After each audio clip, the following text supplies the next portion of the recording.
I told my partner that he needed to find a job, but he kept refusing. Get a job! Myself, 31 female, and my boyfriend Sean, 30 male, not his real name, just celebrated our 4-year anniversary this month. In January, we welcomed our first child, a little baby boy. By the way, this comes from user strikinghistory337, and if you want to submit your own stories, go to the r/okstorytime subreddit. So, we met through a mutual friend on Facebook, talking and texting for hours, and then eventually, 2 or 3 months after being introduced, we met in person and started dating not long after. Growing up, my parents always stressed I needed to date and marry someone who could take care of me. This became even more pressing when I became sick in 2017 with systemic lupus. My lupus attacks my joints and even causes me to have low blood platelets, which makes me a walking accident waiting to happen. Recently, we found out my lupus is attacking my kidneys, and for people with lupus, it is hard to find a life partner because not everyone wants to stick around with someone who is sick and help take care of them. I was terrified to tell Sean I was sick, but when I did, he reassured me that no matter what, my illness will not ruin our relationship. He's been great with everything from doctor's appointments, surgeries, reminding me to take my medications, and helping me shower when my body is just too sore to move on its own. When Sean and I started dating, he wasn't working. It wasn't unusual at the time because it was 2021 and we were in the middle of the pandemic and our state was still locked down. Even though he wasn't working, I didn't mind paying for small things like a quick bite to eat or a small gift here or there. My love language is gift giving. At the time, I worked for local law enforcement as an administrative clerk and I made decent money. Not long after we started dating, I was let go from my job and job hopped for a couple of years before landing my current job as a veterinary assistant. I have been at this job for 1.5 years, and I love it. Throughout those few years, my boyfriend held 2 jobs, but they didn't last long. The first job lasted 6 months, and the second, only 3 months. When he would get a job, he would complain that his brother-in-law, Tom, didn't have to work because he was getting SSI for his autism, and that it wasn't fair. I told Sean that living on SSI is very, very hard, and that it's not a comfortable way to live. I have friends who are on SSI for physical disabilities, and they struggle every single month. But when Sean doesn't work, he complains that he wants to work, and I tell him he can't have it both ways. Sean was diagnosed with ADHD and major depressive disorder, and his doctor said he could technically file for permanent disability. I asked him if that's what he wanted, and he said he wasn't sure because he likes working. Backstory on Sean's family. When I met Sean, there were 6 people living in their 3-bedroom house. Sean's parents, his youngest sister, Nicole, middle sister, Rose, and her husband, Tom, and then Sean himself. The only person working at the time was Sean's dad. Growing up, Sean and his sisters were never encouraged to work, get a driver's license, or go to school. So his sisters have only ever had one job, which they had quit after only a couple of days. Sean worked for his grandfather's landscaping company and learned how to drive, but he dropped out of high school and his mom told him it wasn't important to finish anyways, and he never ended up testing for his license. Sean's mom had jobs in the past, but always happened to get sick after a couple of weeks of working and would just never go back when she got better. I felt bad for Sean's dad and Tom because they were taking care of a bunch of adult babies. But even when Sean wanted to work, his mom would talk him out of it and even convinced him to quit his first job. When he told me he quit, I was very disappointed in him, but told him he should go back to school for his GED. And that is what he did. Maybe this is a good place to pause anyway and say, what the heck's going on with the parent values here? There's a lot going on, especially for Sean. Like, can you imagine with everything going on in his life and then also with OP tied to it? I feel like Sean's going to crash out. Sean's like, my wife has lupus. We just had a kid. I'm taking care of adult babies. I've been programmed to want to be on social support my whole life. I need to go back to school and finish my GED. Is it from both sides? I'm so confused. So the dad works, but is also like, you should definitely want to get on disability. Yeah, it's so confusing. That stuff's great. He's like, what? So dad's just like, I wish I was on disability. Yeah. I got to work for all you guys. Why don't you guys get on disability? This is crazy. So when Sean got job number 2, it was a love and hate relationship. And 3 months in, he had to take a family emergency call and he was let go because he wasn't supposed to be on the phone. It was what it was, and we made things work. At this time, I was still living with my parents and he with his. Crap hit the fan when I caught my dad cheating on my mom. Yeah, the cheating on my mom, though, is a story for another post. My mom exiled him, but eventually let him come back home. My dad made my life very difficult, and I ended up moving out and into my boyfriend's already cramped house. The agreement was I pay the water bill, $350 every month, and that would be considered my rent. But I had to give the money to Sean's mom, my mother-in-law. By this time, Nicole had one baby and was pregnant with baby number 2. Her boyfriend also started living in the house and paid exactly $0 in rent or bills. He had a great job making $27 an hour, and Sean's parents saw no help from him. Every time Sean wanted to go test for his license or get a job, his parents would talk him out of it and tell him to focus on our relationship. But I was confused because there was nothing wrong with our relationship. Here and there, I would help Sean where I could as far as looking for jobs and fixing up his resume. At the time, I was finishing school for my associates in veterinary technology. This was my 3rd degree, as I have my AA and BA in English. Then, in August of last year, I found out I was pregnant. We were so happy and told his mom. Nicole was happy for us, but Rose went off on a tangent on how I was a horrible person. It really hurt. But Sean reassured me it would be okay. I stressed to him that we needed to get our own place, especially with a baby on the way. And he hit the pavement looking for a job. In November of that year, Sean landed a job making $29 an hour, full-time with benefits. Not long after, in December, I was admitted to the hospital with pregnancy complications. Around this time, Sean was let go from his job because he didn't have a driver's license. Even though his job didn't require him to drive, higher-ups required all of their employees to have a driver's license. So Sean was let go because he was hired on what they called a technicality. Because time was ticking with the baby coming soon, doctors wanted me to have the baby early. Sean made the necessary steps to get his permit and then his driver's license. This included him getting glasses, which was a pain in the butt because he had a hard time passing the vision test without his glasses. The DMV held his permit until he got a doctor's clearance. Woohoo, California DMV. I was hospitalized an hour away from home because of how young my baby was going to be when he was born, and he needed to be at a level 3 NICU hospital. This made visiting from Sean very hard because he couldn't legally drive, and his parents had to drive him to see me. When he would come visit, his parents would leave him there for a few days at a time until my parents could drive him back to their house, and Sean's parents would come get him from there. Most of the time, his parents would say no to bringing him and tell him to ask my parents to take him, which was already embarrassing. My parents couldn't always bring him because of how far he lived from my parents, and it would make them backtrack and make the trip 30 to 45 minutes longer. Then in January 2025, I developed severe preeclampsia. I was in disbelief and frustrated about it, especially when the nurses were giving me a bunch of medications but not telling me why. I refused more medications until someone explained to me what was going on, and one nurse threatened to have my baby cut out and taken from me like a cesarean. What the? They got the mean, gruff nurses at the hospital. What is going on? What is going on? He said, if you don't take this medicine, also, I'm taking that baby. Sean's parents, can we just talk about them for just like one hot second? That's what I'm trying to decipher. What is up with those people? There is something like you need to focus on your relationship, but you need to like do work, but you don't need to do that. They're so wishy-washy on all over the place. I'm kind of confused on what they actually want. And at this point, I'm like, what do you want from me if I were Sean? And OP, like, together, because this is very confusing from their standpoint of, I don't know.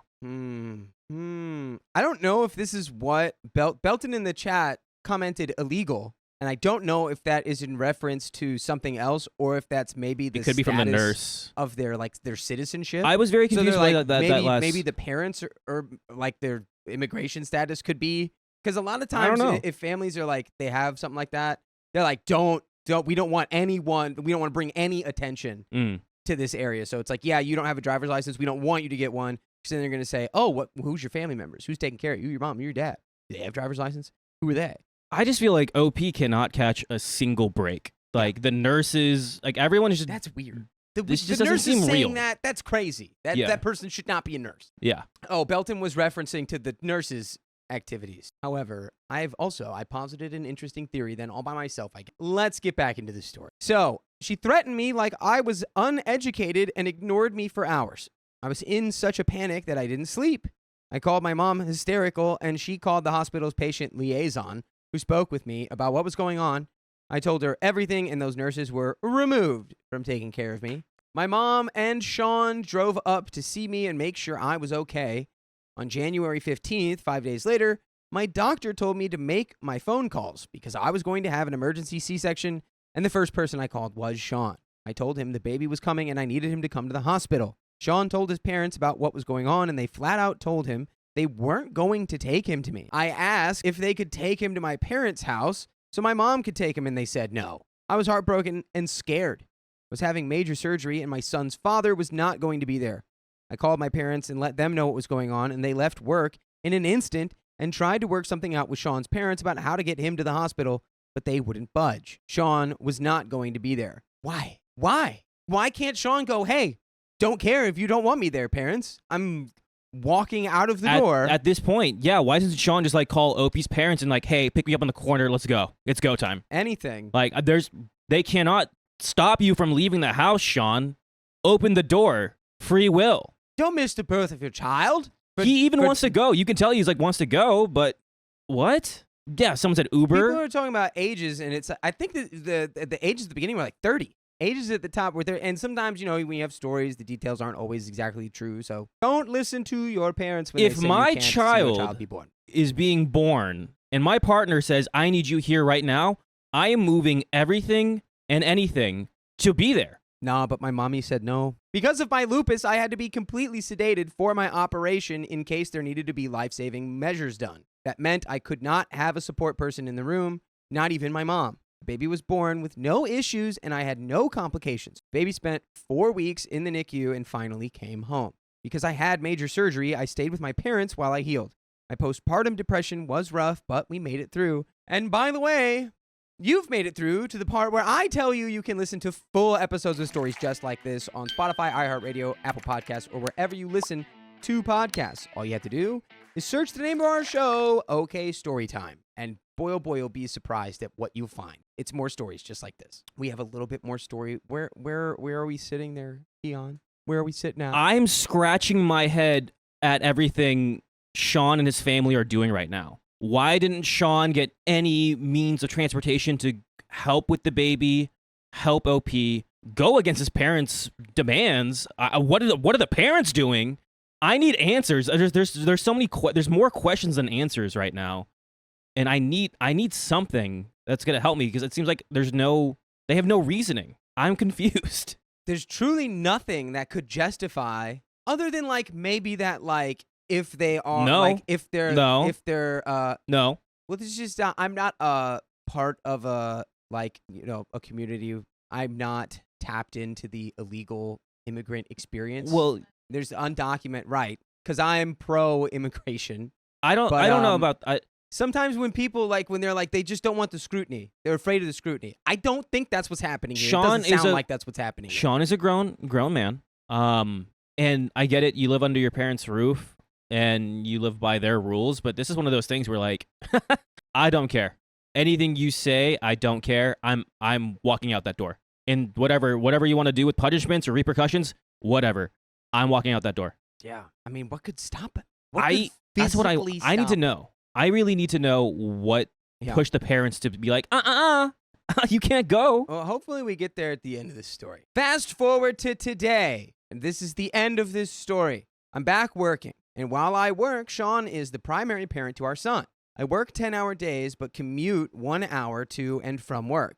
When I get home from work, I give the baby a bath, a cuddle, and put him to sleep. I take him to all of his doctor's appointments and therapist visits. It's been a struggle because I had to get another car due to my old car breaking down. I've been asking Sean to look for work, but he waves me off. We have childcare, so that's not an issue. I told him I'm drowning in bills and need the help, and he tells me, I'll figure it out. I don't know what else to do. I've contemplated on giving him an ultimatum. If he doesn't get a job in the next couple of months, we might need to rethink our relationship. I feel like I would be an a-hole, but I also feel like my feelings are valid. Thoughts. And that is the end of that story. Wow. So it just got worse and worse for OP. It got worse for us too. We didn't find out a single reasoning why Sean's parents said you can't go. Now we have baby. Yeah. We have baby. Great. We have baby. Healthy baby. Great. But now Sean doesn't want to do anything. We're going to have to go to couples therapy at the very least. We also need to get out of this house. Yeah. Get out of this house first can't thing. Be living with the parents.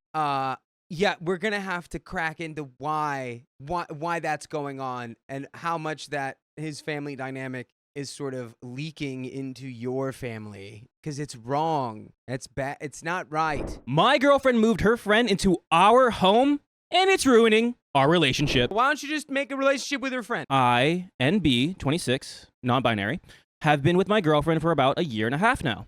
We met through my ex, female 28, and I was going through a really bad divorce. She helped me through that.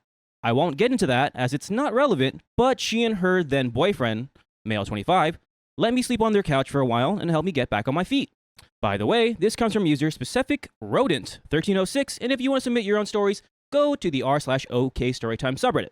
So, just for added context, me and my girlfriend are polyamorous, and her ex ended up not being poly. They broke up after I moved out. And that was a whole messy thing that led us to having to get the cops involved. That only just got finished recently. Nearly 2 years later. We're going to call my girlfriend Willow for this. Sometime after I moved out, Willow ended up losing her job because of a discrimination and retaliation. Ever since then, she has been struggling to find employment and selling Magic the Gathering cards to scrape by. And I was helping them out as a thank you. We ended up becoming a couple after some time they broke up, and she moved in with me to make a long, messy story short. Me and Willow worked at the same job prior to being fired. She actually helped me get the job in the first place. And in October of last year, I was then also discriminated and retaliated against, and ultimately fired. I was unemployed for 6 months and recently got a job thanks to my sister. Willow had one for a short while, but because of a manager that hated her guts and ongoing harassment and stalking from her ex, she was also fired there too. So, financially, we have been struggling horribly. Sometime after us getting together, officially as a couple, and before I got fired, we met a friend, and I'll call her Sophia. She's chronically ill, and the three of us ended up growing pretty close. She hasn't had many friends and started crossing some boundaries. One important thing I should note is that Willow has what some people would call a savior complex. I find that to be kind of a rude way to put it, but she cares very deeply and tries to help others as she can. Unfortunately, people have a bad tendency to sometimes take advantage of it. And just to make it clear, I'm not saying Sophia is one of those cases. I don't think. We had a serious talk with her and set boundaries of us not wanting to cross the lines between friends and caretakers and stuff of that sort. I don't want to talk too much about that as this is long enough and not relevant. Maybe. However, Sophia has, within the time we've known her, been in and out of the hospital multiple times, with it becoming more frequent of these past 6 months. We found her on one occasion on a life-threatening situation after not hearing from her a few days after Valentine's Day. After that, we ended up helping her by having her dog stay with us because she couldn't care for it with her health. All right, so Sophia, again, you said Sophia has chronic illness, and it's getting to caretaker mode now. Yeah. You're no longer like a friend. It's more like I have to worry about you. You're going to pay me to be your caretaker? It's a full-time position. It is. Anyway, sometime after I got a job back in March and things were looking better. I was still struggling with my mental health, but I was trying my best. Willow ended up meeting someone and befriending her. Her name will be Sally, and Sally was homeless and needing help. One thing I didn't want to include in this, but I guess it's going to end up needing to be said, everyone mentioned so far as our gender, and I will state if not for the future if needed. Anyways, Sally was needing help, and Willow, being Willow, called me after I got off work one morning asking if Sally could stay a few nights to help her out and get her some resources to get help. I was in a pretty good mood at the time, and I work specifically with homeless folk and getting them help, as had Willow, so I said, sure. That ended up being a mistake. Sally is an extremely toxic person to be around and takes a lot of her own internalized phobia and in a way self-projects it in a very vile way as insults against others. Willow has always been, or at least tried to be, a very confident person and not let that stuff get to her. However, she had recently started medically transitioning, and a lot of what Sally, who passes very well as being on HRT for over a decade and is a small white girl, says started to get to Willow. Okay, all right. So, to summarize this, we've got a lot of big energy in the house, it feels like. It's lots of big energy. It's interesting characters. Ways. Yeah, it's giving Full House, but everywhere you look. But it's like going the wrong way. Like Willow's has a savior complex. Sally is just vile with comments. OP is just trying to stand on their own two legs. Yeah. And Sophia is chronically ill and needs to be watched over and taken care of 24/7. Never a dull moment in this house. Yeah. That's not the only thing that had been hurting Willow. People every day are like that to her just because that's how life is for non-passing, non-white femmes. But Sally really said a lot, even it wasn't directed at Willow, of really harmful things. I noticed very fast that Sally held a lot of medicalist and sometimes discriminatory things. I talked to Willow about it, and she wanted to try to teach her what she was saying was wrong because she wants to think the best of people. I started isolating more just because of the fact that we live in a studio apartment with all these people, and I'm really not as extroverted as Willow. Sally ended up staying longer than a few nights, and after a huge thing between her and Willow, and her emotionally manipulating Willow, we finally had enough and punted her out. In that same week, I also had to put down my childhood cat and deal with the illegal stuff involving her ex. A week later, Willow went to a protest and got arrested. No, she didn't do anything wrong. Yes, her charges were dropped. Good. However, during her weekend in jail, she met up with someone she had been talking to prior, and they both got arrested at the same time. We'll call her Sarah, female around 27. They ended up rushing into it while they were in the cells next to each other and calling each other girlfriends. Well, it's a whirlwind romance when you meet in jail after being arrested at the same protest. There's a lot going on. It's a classic American love story. Yeah. I was not aware of this at the time. I had previously talked to Willow about my boundaries with bringing others into our relationship and said that I'd like to be informed first of who people are, meet them, know you're thinking about potentially starting a relationship with them, and yada yada yada. You get the gist. This was not the case for this. I waited outside the jail, waiting 12 hours for her to be released. And when she came out, she told me this information. I took that extremely hard after all of the stress of worrying about her and everything else, but ultimately ended up forgiving her as we both weren't in the right headspace. I hadn't slept in 2 days at that point. And both Sarah and I met. Me, Sarah, and Willow ended up messing around. Communication was not the best, and the relationship was quickly lived. Quickly lived is a beautiful way to say, and it violently imploded upon itself. I don't know. Wait, maybe not. I don't know. Who's to say? Yeah. We, however, are all on good terms and still friends. Now was just not a good time is all. Anyways, now on to the most recent thing. Our friend Sophia, again, this is the one who is chronically ill, just again got out of the hospital the day Willow got out of jail. And while I was at work one night, broke down to Willow and said she doesn't think she's going to live for much longer. Oh, wow. I don't know exactly what happened that night, but it was decided that Willow was going to cross the line into the caregiver and move her in with us. I didn't have a say in this. Sophia was being evicted anyways, and she would just not survive being homeless. Sophia was moved in the day of my birthday earlier this month. This has been causing a lot of strain on us emotionally and in our relationship. I'm afraid of being evicted ourselves. Willow isn't even supposed to be here. And I recently just got a vaguely threatening email from my landlord of them letting me know what they are aware Willow is here. We've also already had Sophia have an emergency and go to the hospital again. And the paramedics had trouble getting her out. I worry what would happen if something worse happens. A week ago, Willow met someone that I'll name Ashley, we don't know the age, but is female, who currently does van life. It's just a van life? I don't know. She either does van life or her life takes place in a van where she lives. I don't know which one it is. I don't know her much at all. She said she was going to go run an errand, and Ashley was giving her a ride. We had a fight, and I was pretty mean. I was upset with how little time we've had one-on-one together right before she had to go, and she promised she would be back before I had to go to work that night. One more thing to note. Willow doesn't currently have phone service due to our financial situation, so she relies on hotspots and Wi-Fi. She never returned that night and stopped responding a few hours before I had to leave, and I started to panic thinking the worst. I didn't know where she was. I didn't know this person, and I had no contact information about her, and all options of locating her weren't an option. I asked Sophia to log into her computer and try maybe use the Find My Device feature, and she ended up pinging her phone 3 miles away at a park some hours prior. I was extremely distraught that whole night as she's never done something like this before.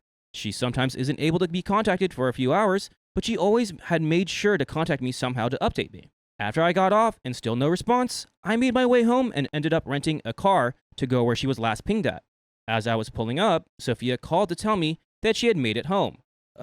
Okay. Dude, you went like full Batman detective mode, and then the moment she you got the Batmobile. there, Because they were looking. Wait, were they looking for Sophia or Willow? Willow. Okay, so never mind. Sophia didn't. Okay, so you still never mind. We needed a whiteboard for this. Oh my god. Yeah, there's so many names that keep coming in and out of the story. I don't know who the commenter was, but someone said Willow's just out here picking up people like they're stray puppies. It's like true. Yeah. Okay. Yes. Let's talk about Willow. What for a are we second. doing? Willow, again, this was said in the beginning of the story that she is a savior complex. Girl, you need to save yourself first before you can save anybody else. Exactly. You don't have the means for communicating with OP. I think OP needs to maybe also take that advice. OP, I don't know if you feel some sort of like responsibility or like a burden to like take care of this group of people you found yourself in, but it's like you can take care of yourself first, and it'll actually help all the people around you because then you'll be able to actually take better care. Yeah, of them. It seems like what it like the description is. OP is standing on one leg, balancing Willow, balancing now Sophia on top of Willow, and then Willow is balancing Ashley on like it's like what am I doing here? Yeah, we can't be spinning plates. Okay, first we got to learn how to somersault. Then we can work up to spinning plates. First, we need to stand on two legs. Honestly, exactly how it works being a baby. Willow wasn't mad at me as I thought she could have been. She and I ended up bawling our eyes out when we saw each other. She thought I was furious at her and she couldn't handle it, and broke down to Ashley that night and said she couldn't come home and needed space. I told her that I wasn't, and I was just hurt and extremely scared for her safety. And she said she was extremely sorry and she'd never do it again. She then told me she needs more space frequently and that she and Ashley would be going to do a road trip on the 29th together for a few days. This really broke me. I've been wanting a break and help for a long time now with stuff like chores and having so much stress in our lives. And just a weekish ago prior, she was telling me how we would go on a road trip together and maybe go camping soon, and we haven't had a little vacation, just her and I. And I've been saying for longer than I've known her that I miss my home state, and I haven't been there in over a decade, and would love to go back sometime. So to learn she was going there hurt extra bad. I was also scared about Sophia. What was I going to do all alone with her? Again, Willow is the one that took Sophia in as a caretaker. Look, if Sophia is literally ill to the point where she cannot take care of herself, that's like, you got to sign up for federal assistance, you got to sign up for state assistance, you're disabled. So, and there's nothing like wrong with that. There are systems in place in the country that are built to take care of people in those situations. You got to do the legwork for it. I was going to say, Willow has a savior complex, but the savior here is really OP because it's OP's studio. Yeah. No, I think OP 100% has that complex as well, or they would not be doing this. What if Sophia had a medical emergency while I was away at work? She then thought she could maybe take her with them. They apparently had a conversation about it, and that was the plan. But I was really struggling with it all, as I had told her very recently that I've been extremely lonely lately, and while yes, I say I just want to be alone, I don't mean without her. When I say that, I mean I just want some time with her in our apartment, without people. 2 nights ago, I ended up becoming very short and irritable and snapping at both Sophia and Willow. I didn't mean to, and I hate how mean I get when I get this stressed out. When me and Willow went out for a smoke, I broke down crying, telling her again I am really scared about her leaving on the 29th and how I'm so stressed out with Sophia staying here and crying about the whole situation. I feel terrible for it, but later on, they talked and had a plan to rearrange the room for more privacy, and had Sophia go to the library for a few hours so we can have some time together. It was so nice. I thought things were maybe getting better. I don't even remember exactly what started it, but after Sophia got home, Willow went with Sophia to her apartment to pack up some more of her things and bring it back with the help of Ashley with her car. I had a few hours to myself, which was nice, and I appreciated it. But something that I genuinely can't remember right now caused us to talk again about the trip she was planning, and how hurt I was by it, and how she ended up crying again and saying she couldn't take it and needed space again tonight, and left with Ashley. Yeah, she's van lifing with Ashley. Sorry. Look, man, I don't know what's going on here, but I know that if you weren't in a polycule, it would be a lot less complicated. That's all I'm saying. Clearly, the people you are trying to have a group relationship with are not viable candidates. Willow promised me she would be back to talk before noon today and said she would have her location on via hotspot from Ashley. It's 3 p.m. now, where I'm at, and she's not home. She had her location offline for 3 hours now. I never got Ashley's contact information, and none of my messages are even being delivered to her phone. She swore she would have had her location on and come home before noon. I'm so afraid of losing her, and I'm trying my best to be the best partner I can for her. She keeps telling me that she's tired of making huge choices for everyone, and how that she's been hurting for months now, and I haven't listened to her. I thought I had been, and while I know I'm not perfect at all, I've been trying to be there for her the best I can. She's also been asking me to go to therapy and is upset with me for not doing so yet. And I've also asked for the both of us to go to couples therapy now, but we haven't gone to that yet. I bought her flowers, her favorite candies, favorite drinks, and a pack of cigs for when she returns as a sorry. And I'm scared that might be too much, but I don't know what else to do. I am genuinely so in love with this woman, and I want to marry her one day, and I can't imagine life without her. I'm so scared, and I don't know what to do. Please, if anyone has any advice, please tell me. I'm so lost and desperately need help. I don't know what to do without her, and I'm sick with worry about her, and we have an update. Looks like you're going to have to live life without her because I don't think she's feeling the same way you're feeling about her. Honestly, I think she's way more in the collecting sort of new friends era, not the I'm so wildly in love with you, OP, that I want to marry you one day. I don't think she's... Yeah, it just seems like Willow wants to do whatever she wants. And she's like, that seems fun. OP, like, I love you, but, like, that's the fun side over there. I'm going to go do that. Like, I hear you. I hear you. I want to do that, but that's more fun and less stress-free because I'm stressed out because you're stressing me out. What's crazy is there is something to, like, when people become used to living their life in a certain way, that even if they would make like positive, beneficial changes, it's like the perception is that it would actually be worse because it's taking away from the lifestyle you're familiar with and that you've grown accustomed to. And like, yeah, maybe Willow is just used to this like high octane craziness lifestyle. I met my new girlfriend in jail and I found my next lover on the street. I'm going to help her out. And it's like, I don't know. I don't know. She's not willing to settle down off of that. Also, what OP's doing right now is coddling her, and that's the last thing you need to be doing. She pointed the finger at you. It's like, you haven't been doing anything right. And I've been, like, helping everyone out. I've been going out with Ashley. I haven't been doing what you need. Yeah, we have an update. She came home around 8 p.m. yesterday, and after Ashley randomly texted Sophia, apparently she had our contact info with the whole time, something random and completely unrelated to Willow. Sophia called her and started explaining how she's unable to help with her request, and then following it up, asking where the heck Willow is. Ashley was apparently fully aware she said she would be back before noon. It's just that they fell asleep. Understandable. I get that. But why doesn't she bother to text me or wake Willow up at all? Nothing. And when Willow returned, Ashley didn't speak to me at all. I'm unsure if I just read her wrong, but she looked mad at me.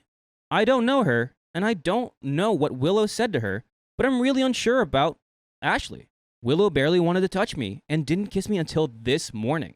I asked if we could finally talk, but she asked to speak tomorrow, today now, instead. We just went straight to bed again. Now, on to this morning. She's a lot happier. We went on a dog walk with Sophia and split away for a bit from Sophia to finally talk. And then she dropped the bomb on me. She plans to leave for 6 months. Am I unreasonable to be incredibly hurt by this and not have a little freak out about it? To just go for 6 months, apparently taking Sophia with her and just leaving me behind? She says I don't listen to her, but I do. I know she wants to get out there and see the world. I do too, though. And to just leave me with some random person she just met? I asked her that, and she said she would have gone with anyone once they came around. I know she wants to go out. I know she wants to go see where her ancestral homelands are, but just leave me? I never wanted to do long distance ever again. I asked her all about all the financial issues we are having. She just decided she's going to sell off the rest of her Magic the Gathering cards and make sure the rent's paid off and then go. And somehow she'll find money out there to send back. Somehow. No, this person is exiting your life. And it should be a big positive event. It sounds like. Willow hasn't been able to find employment this whole time. I'm not exactly sure why she suddenly believes she'll find it that easy now. She says she's going to plan all of this for the next 4 months and then leave for 6. Honestly, I feel completely numb at this point. I don't know what to do, and I don't trust Ashley. But I trust you to listen to full episodes with stories just like this one. Just go to Spotify, Apple Podcasts, your favorite podcast app, and search what, Dakota? Okay, story time. At this point, OP, you're kind of getting the answer straight to your face without the direct answer. You are single. You're single, dude. Willow is leaving you for Ashley. It's plain and simple. She again, what I said earlier, she found something that she's like, that seems fun. You're kind of lame, and this is depressing. Yeah. I want to do that. You wanted to do that too? That sucks. You didn't do it, but she's doing it, so I'm gonna do it with Ashley. To just clear this up, Willow is going with Sophia, the chronically ill one, and Ashley, the van life one, leaving OP behind with Sarah, her jail girlfriend. Do what? Yeah. What? You need to completely remove these people in like the order of like, what do I need to be thinking about right now to like, for my life? They're all the way at the bottom now. And you finding a new place to live in a new situation is at the top. Yeah. Don't think about Sarah. Sarah will find her own way. She'll make her own list. Sophia. No, Sarah. Oh, Sarah. Oh. Exactly. Exactly. Whiteboard. Exactly. What's going on here? What's going on? Yeah, OP. I know you care, but again, you're putting in 100% to the relationship. You're getting not even 1% back from Willow. Sorry. And if you're afraid to lose her, you probably need to. Yeah. The best things in life on the opposite side of what? Fear. There's a little bit left. Let's go and finish this off and see what happens. I forgot to mention, but one morning when I came home, prior to her leaving the first time, I just gotten off work. I was aware they were hanging out, but when I came outside to have a smoke with her, as I was turning the corner, I saw Ashley all around Willow, acting all funny and laughing hard. Apparently, she was just super high.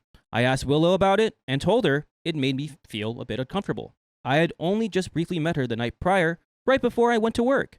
And the excuse was, she's just really high right now, and we're both flirty people, you know? I don't know if she had good intentions. I don't know about any of this, honestly. And that's the end of that story.